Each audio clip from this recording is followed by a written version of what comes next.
Hello dear, welcome to this channel next generation and learning centre पे हम लोग अभी का टॉपिक जो है why is Indian rupee falling despite weakness in dollar. हम लोग इस टॉपिक पे डिस्कस करेंगे। ये टॉपिक आपका UPSC mains paper 4 GS 3 under economics में आपको आ जाएगा। ठीक, तो इसमें हम लोग देखते हैं कि कैसे डिस्पाइट आपका डॉलर फॉल कर रहा है, हमारा मनी फिर भी डिप्रिशिएट कर रहा है। इस चीज़ों को हम लोग ऑब्जर्व करेंगे। How currency value are determined. पहली बात तो हम लोग ये समझेंगे करेंसी वैल्यू कैसे डिटरमिन होता है। तो सबसे बड़ा बेसिक जो है वो डिमांड एंड सप्लाई का है इकोनॉमिक्स का। जैसा आप लोग जानते हैं, डिमांड अगर किसी चीज़ का बढ़ा तो प्राइस बढ़ेगा या वैल्यू बढ़ेगा। अगर सप्लाई बढ़ा तो उस चीज़ें का वैल्यू बढ़ घटेगा, सप्लाई यानी वैल्यू घटेगा। या ठीक, स्वाभाविक है। उसके बाद आएंगे की फैक्टर्स में। की फैक्टर्स में देखेंगे तो ट्रेड बैलेंस आ जाता है। ट्रेड बैलेंसेस में क्या होगा, ट्रेड सरप्लस है या फिर ट्रेड डिफिसिट है। दूसरा देखिए इन्फ्लेशन। फिर तीसरा आ जाएगा आपका इंटरेस्ट रेट्स। ठीक है, यानी इंटरेस्ट रेट आरबीआई का या कोई सेंट्रल बैंक है उसका। जैसे वहाँ यूएस का फेडरल बैंक, हम लोग का इंडिया का आरबीआई। फिर देखिए ग्लोबल ट्रेंड्स। ग्लोबल ट्रेंड्स में क्या है, ग्लोबल का सेंटिमेंट कैसा है, बुलिश बियरिश होता है ना स्टॉक मार्केट में, उसी तरह का। ठीक, तो इंटरनेशनल ट्रेड कैसा चल रहा है, मतलब कहीं अनसर्टेनिटी तो नहीं है ट्रेडिंग में। ट्रेडिंग का माहौल कैसा है वर्ल्ड का, वर्ल्ड स्टेबल है या अनसर्टेनिटी है, वर्ल्ड में कहीं कॉन्फ्लिक्ट तो नहीं चल रहा, ये सारी चीजें। उसके बाद इन्वेस्टमेंट पे डिपेंड कर जाएगा एंड गवर्नमेंट पॉलिसी पे डिपेंड करेगा। ये सारी चीजें हैं जो कि आपको करेंसी वैल्यू को डिटरमिन करने में मदद करता है। एक चीज रखिए याद, वीक डॉलर अगर है तो ऐसा जरूरी नहीं है कि अदर करेंसी हमेशा मतलब अप्रिशिएट ही करेगा। ठीक, तो देखते हैं current weakness in the US dollar. देखिए करंट वीकनेस का वजह जो है अभी इन्फ्लेशन कंसर्न्स है। US inflation concerns and slower economic growth की वजह से यूएस में क्या किया जा रहा है, हाई रेट को जो था ना फेडरल रिजर्व बैंक जो था यूएस का, वो इंक्रीज कर रहा था इंटरेस्ट रेट। ठीक, लेकिन अगर एक्चुअल में देखें वीकनेस ऑफ डॉलर क्यों होता है US dollar, lower interest rate, दूसरा इन्फ्लेशन कंसर्न, तीसरा आपको रिस्कियर एसेट्स।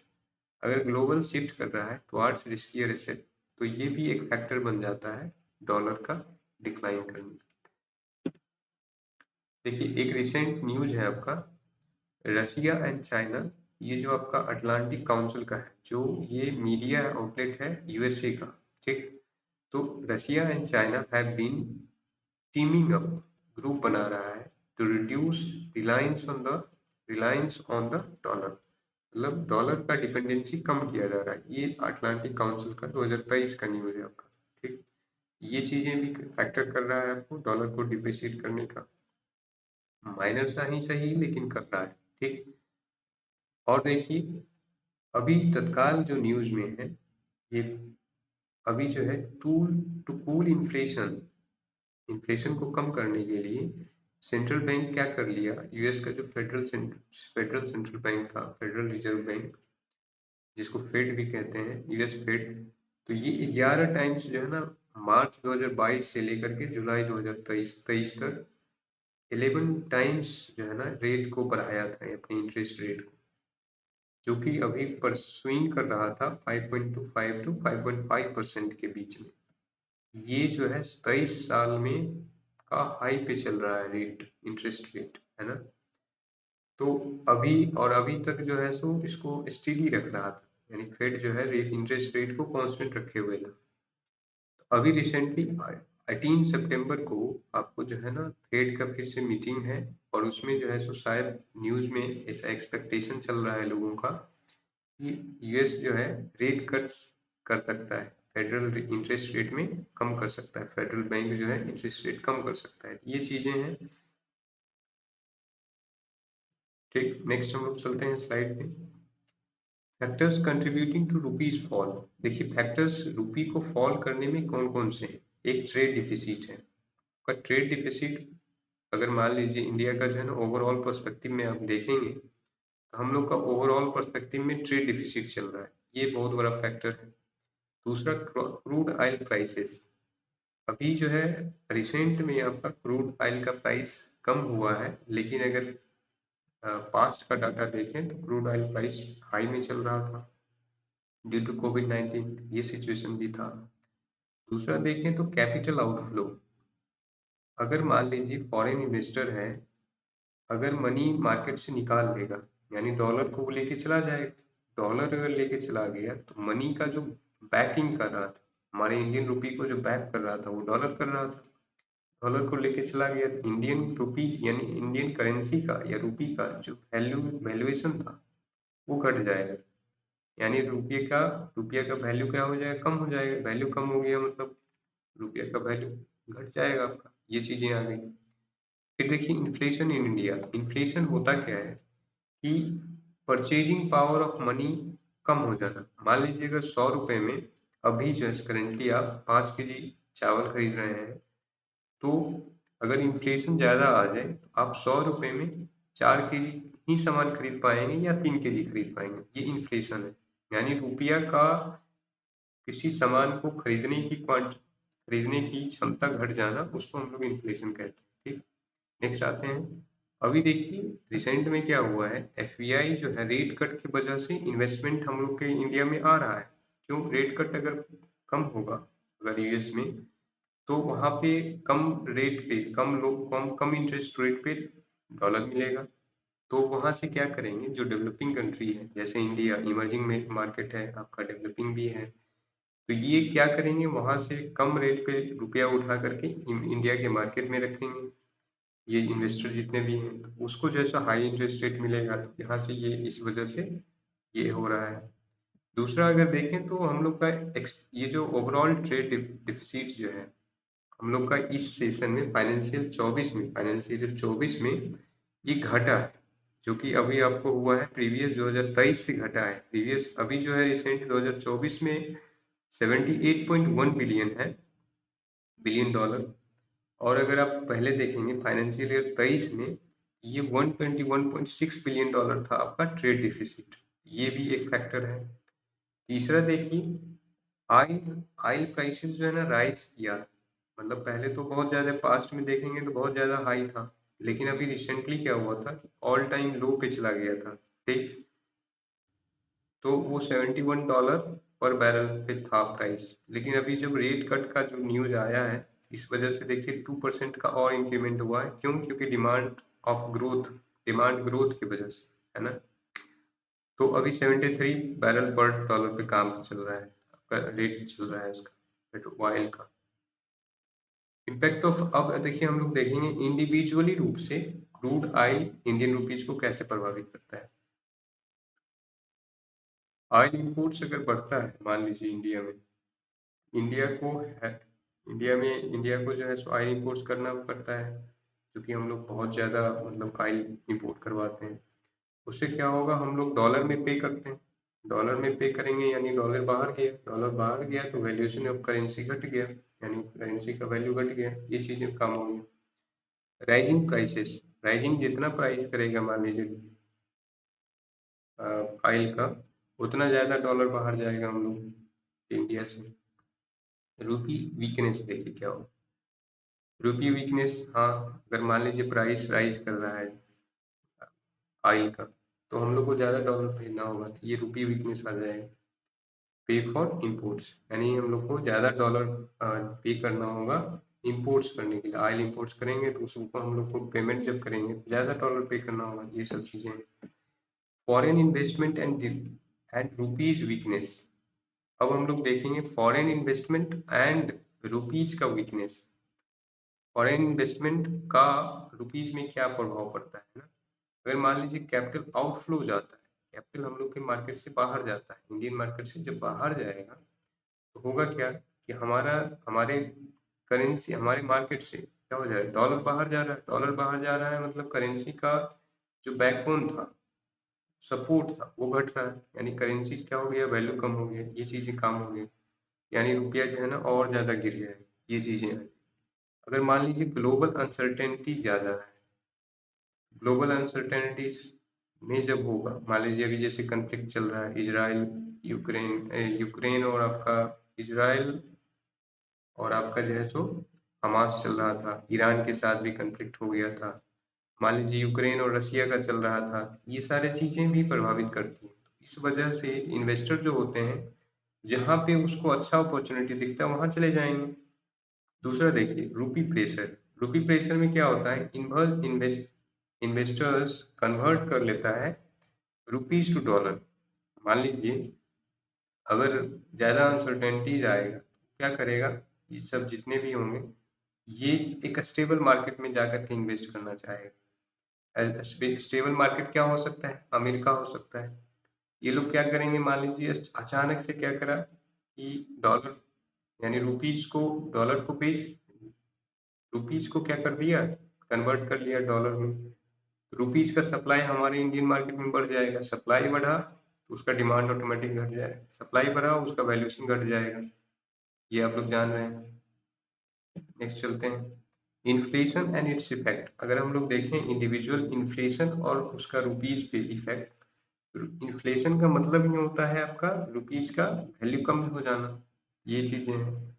अब क्या होगा, इन्फ्लेशन अगर ज्यादा बढ़ जाए, जैसे देखिए पाकिस्तान वगैरह में, पाकिस्तान में अभी 40 के अराउंड चल रहा है, या फिर वेनेजुएला देखिए, तो ये सारी चीजें हैं। अगर इन्फ्लेशन बहुत ज्यादा बढ़ जाएगा तो फॉरेन इन्वेस्टर वहां नहीं जाएंगे, फॉरेन इन्वेस्टर कम होंगे, ये सारी चीजें हैं। अगर डोमेस्टिकली देखें तो ये इरोड करता है परचेजिंग पावर। अगर इन्फ्लेशन बहुत ज्यादा है तो आप कम चीजें खरीद पाएंगे, खरीदने की क्षमता रुपये की घट जाता है, ये सारी चीजें हैं।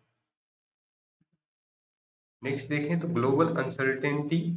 ग्लोबल अनसर्टेनिटी अगर बढ़ता है तो रुपया पे क्या प्रभाव पड़ता है, अगर देखिए जियो पॉलिटिकल टेंशन जो ही होगा, इकोनॉमिक स्लोडाउन और अनसर्टेनिटी आता है।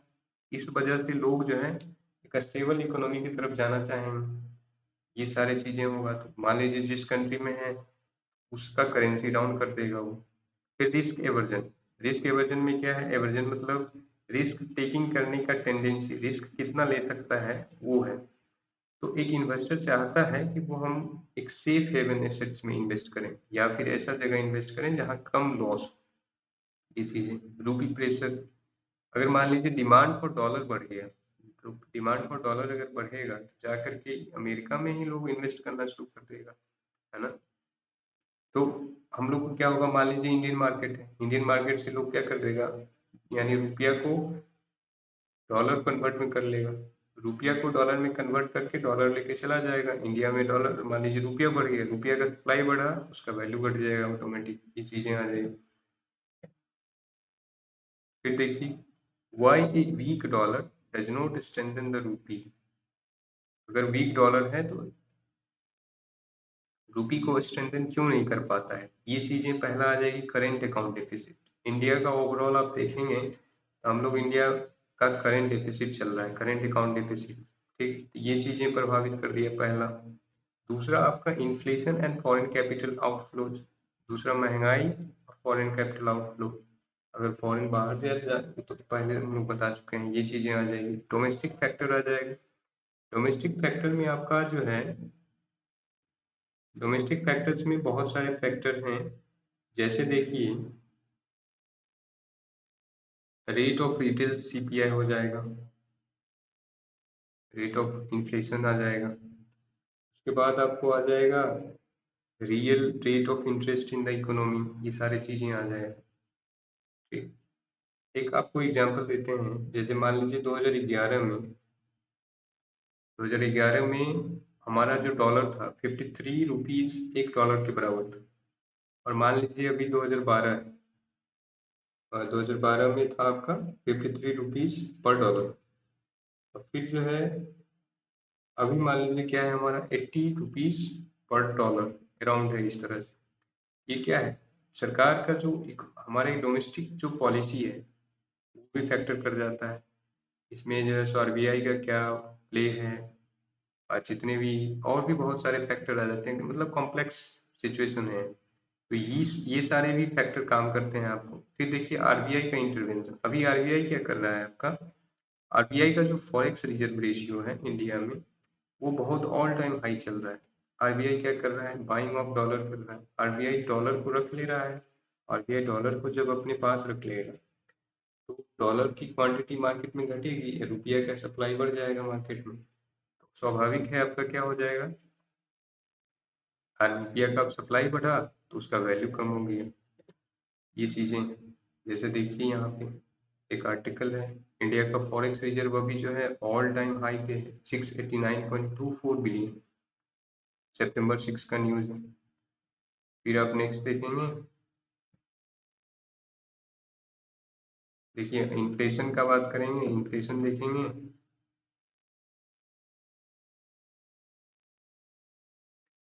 इन्फ्लेशन देखेंगे तो अभी देखिए इन्फ्लेशन इंडिया का एवरेज जो है 3.65%। इसमें देखिए स्टेट वाइज अगर देखिए, स्टेट वाइज देखेंगे तो सबसे ज्यादा बिहार 6.625, नहीं बिहार के बाद भी आपका है एक त्रिपुरा है, त्रिपुरा का 6.97 इन्फ्लेशन सबसे ज्यादा स्टेट वाइज ये डाटा है। आप लोग यहाँ से देख सकते हैं अपना अपना स्टेट के लिए। अब हम लोग देखेंगे benefits of A weaker rupees. अगर मान लीजिए रुपीज वीकर है, रुपी कमजोर है, तो क्या होगा, एक्सपोर्ट यानी बिकम कम्पिटिटिव हो जाता है ग्लोबली। एक्सपोर्ट जो भी हम लोग करेंगे वो कम्पिटिटिव हो जाता है। Boosting demand for Indian goods and services, यानी demands for Indian goods and services बाहर यानी अब्रोड कंट्री में बढ़ जाता है। उसके बाद क्या होता है, इंक्रीज प्रोडक्शन, प्रोडक्शन बढ़ जाता है। ये इसकी वजह से क्या हुआ, डिमांड बढ़ेगा, प्रोडक्शन हम लोग को बढ़ाना होगा, ये चीजें आ जाती है। जॉब एंड इकोनॉमिक ग्रोथ होने लगता है, ये भी चीज एक फैक्टर है। लिमिटेड रेंज में अगर हो तब, अगर मान लीजिए वीक, अगर हाँ एक चीज और भी है, मान लीजिए अगर बहुत ज्यादा बढ़ जाता है, अगर मान लीजिए बहुत ज्यादा रुपी का डिवैल्यूशन हो जाता है, उस केस में आपका इंपोर्ट जो है बहुत महंगा हो जाता है। हम क्यों, क्योंकि हम लोग को ज्यादा डॉलर वैल्यू पे कर जाना पड़ जाता है हमारे इकोनॉमी से, हमारे इकोनॉमी से ज्यादा डॉलर इंपोर्ट्स करवाने के लिए पे कर देते हैं, यानी और ज्यादा वैल्यू डिवैल्यूशन हो जाता है। स्टेबलाइज देखिए कैसे करते हैं रुपी, सरकार कैसे कर सकती है, आरबीआई का इंटरवेंशन। आरबीआई मान लीजिए क्या कर देगा, मार्केट में अपना फॉरेक्स रिजर्व थोड़ा सा घटा दे, फॉरेक्स रिजर्व घटा देगा, क्या होगा, यानी मनी को आरबीआई अपने पास रख लेगा, डॉलर को बेच देगा मार्केट में।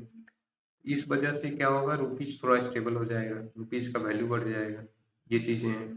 फिर पॉलिसी रिफॉर्म्स लाए, मान लीजिए इंडिया क्या करते, गवर्नमेंट जो है, गवर्नमेंट एक फॉरेन अट्रैक्टिव, फॉरेन इन्वेस्टमेंट को अट्रैक्ट करने के लिए एक अच्छा इम्प्रूव कर दे, बिजनेस बिजनेस इन्वायरमेंट को इम्प्रूव कर दे, रिड्यूस रेड टैप कर दे। Reduce red tape, red tape मतलब कागजी जितने भी काम है, कागजी का, जो कागजी काम है, कागजी एक तरह से कह सकते हैं पेपर वर्क, वो कम कर दे। इंसेंटिव,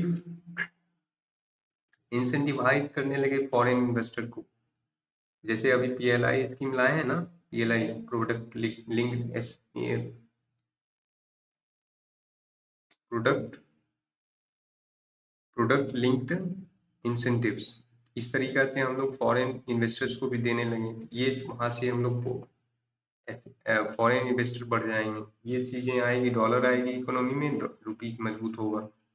प्रमोटिंग एक्सपोर्ट, हम लोग एक्सपोर्ट को बढ़ावा दें, अगर हम लोग का ट्रेड डेफिसिट ना रहे, अगर ट्रेड सरप्लस में चले जाएं तो हम लोग का रुपी करेंसी मजबूत होने लगेगा, ये चीजें आएगी। रिड्यूसिंग ऑयल इंपोर्ट्स, अगर हम लोग ऑयल इंपोर्ट्स को कम कर दें तो ये भी एक फैक्टर अच्छा रहेगा। अब देखिए कंक्लूजन में देखें, करेंसी देखिए चूंकि बहुत ही मतलब कम्प्लेक्स नेचर में मूवमेंट होता है करेंसी का, तो इस वजह से सरकार और आरबीआई खास करके, जो भी सेंट्रल बैंक है गवर्नमेंट, तो वो हमेशा ध्यान रखती है इस चीजों को, और रुपया का रेगुलेशन कर करके एक स्टेबल रुपया को स्टेबलाइज करने का प्रयास करते रहती है। ठीक है, इसी तरह का और भी वीडियो देखने के लिए चैनल को लाइक करें, शेयर करें और सब्सक्राइब करें। Thank you. Thanks for watching.